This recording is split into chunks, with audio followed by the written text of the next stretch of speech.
Change is nothing new to Syracuse's north side, but the Lotto's Bakery has been around for quite a while. The bakery has always been the strong business here on this part of Division Street. Have a good day. 108 years in the same corner, producing what they know how to do best: bread. We've tried to stay to our roots. We do it the old-fashioned way. Di Loro's is an example of the heavy Italian influence in the Syracuse's north side. Starting in the late 1800s, numerous Italian immigrants came to Syracuse seeking a better life. A lot of them came here to work on the railroad. And many of them settled down with their families on Syracuse's north side, which at the time was a traditionally German neighborhood. The Germans also settled on the north side, and as they began to develop and to integrate into the rest of the community, they began to move out of that community, leaving room for the Italians and the new immigrants to move in. The strength of the influence of the Italian immigrants was so great that even today, the area is known as Little Italy. However, with the years, many of the Italian families began to move to the suburbs, and the demographics of the neighborhood changed once again.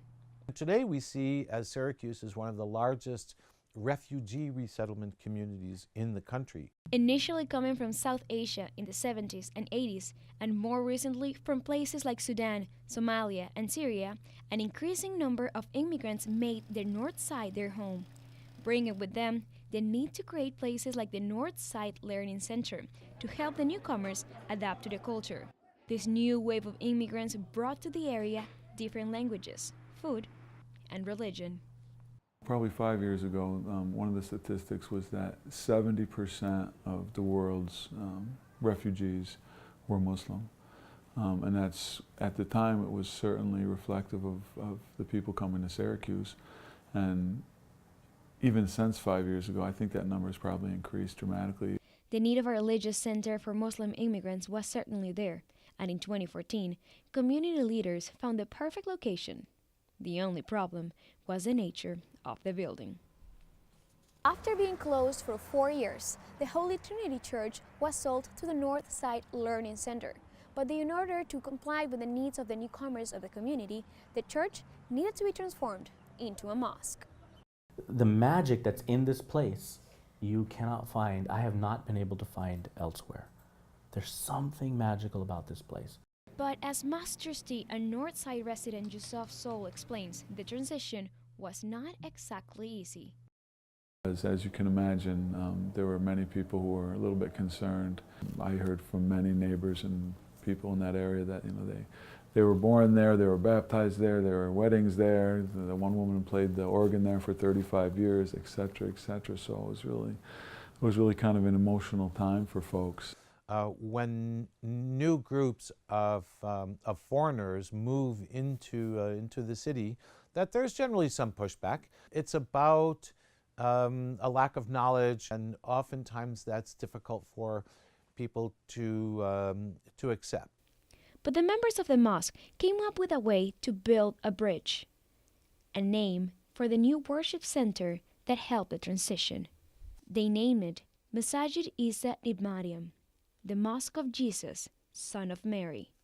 In Islam, Jesus, peace be upon him, is one of our greatest prophets, and it just made sense to sort of respect and honor the history of that building and that community, and build bridges to the former parishioners and be good neighbors. During the transformation, thousands of crosses and other Catholic imagery were carefully removed and returned to the diocese. Other items, like the historically protected stained glass windows, were covered in order to comply with the rules of the Islam. But for project manager Ifar Elahi, despite the changes, the building remains the same in many ways. Because we have some of the older parishioners that do come through the mosque periodically, and they sit and they pray in their own way. For many newcomers through the years, Syracuse's north side has represented a chance of a new and better life. The north side welcomed the Germans, the Italians, and now it has become the home of many Muslim refugees.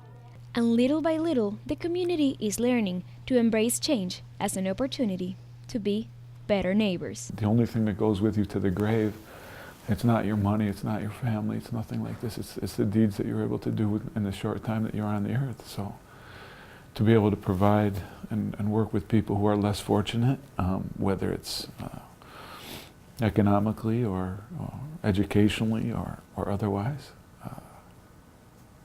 it's very important to me and my family. So it means a lot, more than I can say.